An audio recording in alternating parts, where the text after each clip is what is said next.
First, let me apologize to all of you here, to all of our colleagues in the House, and indeed to all Canadians. I am sorry. I recorded a video message to John Fraser, a longtime friend. Despite assurances to the contrary, it was shown at a public partisan gathering. Most importantly, regardless of it being aired privately or publicly, I should never have recorded it. I apologize unreservedly. I know I messed up, and I won't do it again. When I assumed the Speaker's chair, I spoke about the role being like a referee. And I think one thing Canadians know well is that referees make mistakes. They are human. But unlike a referee after a game, I'm here to admit that, yeah, I blew that call. But I'm also telling you that I will do better. I'm putting in place a more rigorous communication protocol to make sure this never happens again. I will rely heavily on the services of the House administration under the leadership of the clerk to review these kind of requests. I've also been reaching out to speakers and parliamentary experts in Canada and in other Westminster parliaments. My work will benefit from their advice and counsel. When I took on this role 2 months ago, I said words and symbols matter. I told you how respect would be at the heart of how I would take on this role. Respect for people, respect for decorum, respect for the institution of Parliament. These values continue to be important to me. But it's fair to say, like anyone taking on a new post, I'm learning on the job. Let me explain how this happened.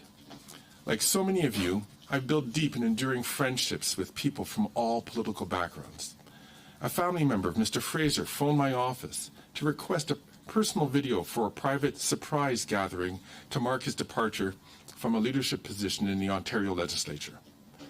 I agreed to send what I believed would be a private message of congratulations and quickly recorded it between 2 meetings.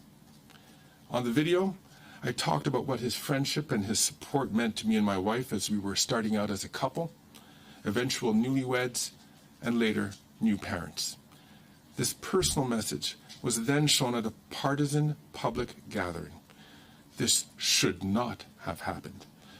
Most importantly, if I had never recorded the message in the first place, it would never have happened. That's on me. It's a hard lesson learned, a mistake that will not be repeated.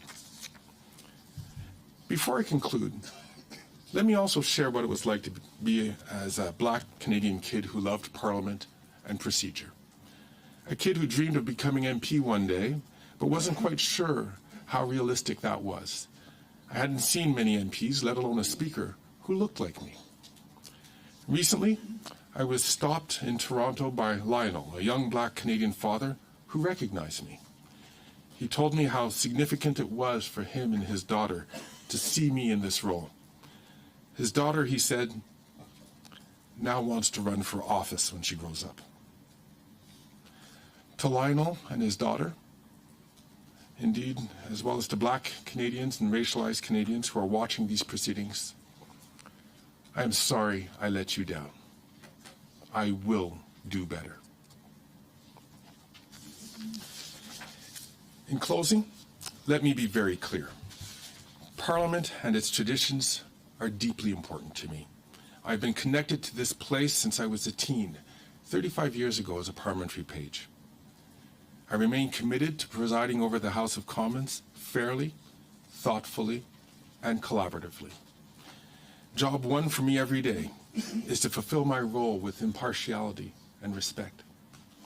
Because that's what Canadians of all backgrounds and all political beliefs have a right to expect from the Speaker of the House of Commons.